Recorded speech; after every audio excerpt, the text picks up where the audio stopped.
Hi everyone, Robin DeLucia here, founder and career coach for Empower Coaching. Today I would like to talk to you about interview tips.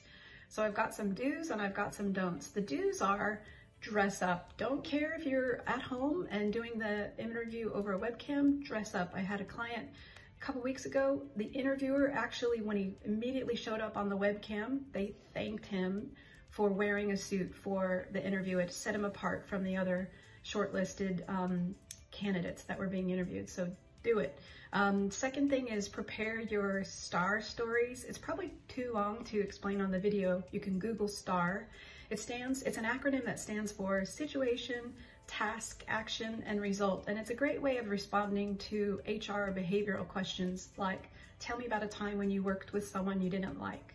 And you can kind of break down the story into those 4 parts and actually keep it to 1 to 2 minutes as a response to those questions. And it keeps you from rambling. It keeps you from forgetting the important parts of the story, setting up the context of where you were working, what was your role and your responsibility. So it's just a good habit to answer questions using the STAR. The third thing is, and my HR esteemed colleagues that I used to work with taught me that a really good test for candidates when you get into the interview room is to ask them what they think about the company website. And you can tell really quickly who has looked at it and who can actually recite information that they saw on the website and who hasn't done any research, and that shows passion.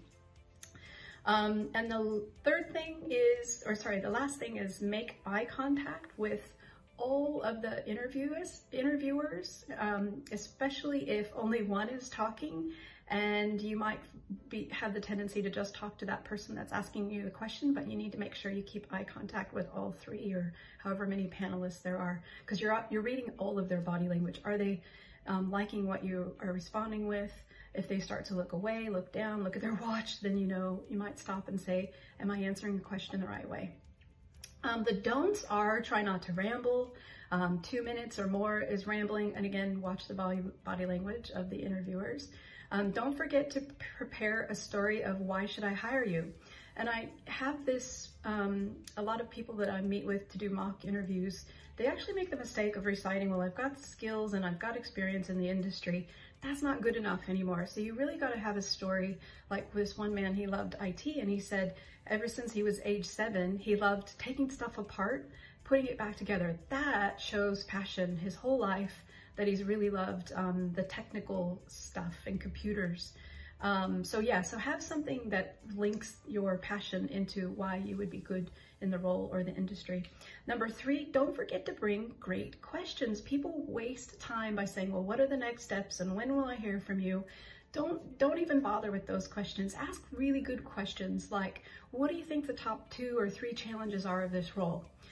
How do you like working at the company? How did you find your career and how you came to be in this job?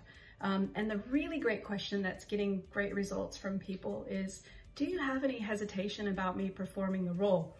It's a great way of getting feedback on any areas that you're not experienced in or your shortcomings in the interview. And B, it impresses the interviewer. In fact, I had one client who said, wow, points for originality. So he won some good points in that interview. The last thing, which is a don't, is when you're doing webcam interviews, please turn off your self-camera view. Even if it's a computer on the other side and it's not a real person and you're answering questions in a timed response, turn off your self-camera view so that you can really focus on having energy, not worrying about what you look like, and that you kind of bring that energy into the webcam interview. So you've only got one chance to make that great impression. If you want to do a mock interview with me, feel free, hop on my website, book some time. I have a checklist that I go through with you and I score, and I actually give you the verbal feedback of the areas that you can improve as well. So I think it's always good when you're job seeking to just do some practice interviews so that you won't get caught off guard for some unusual questions. That's it for now. Thanks for watching. Stay safe and well.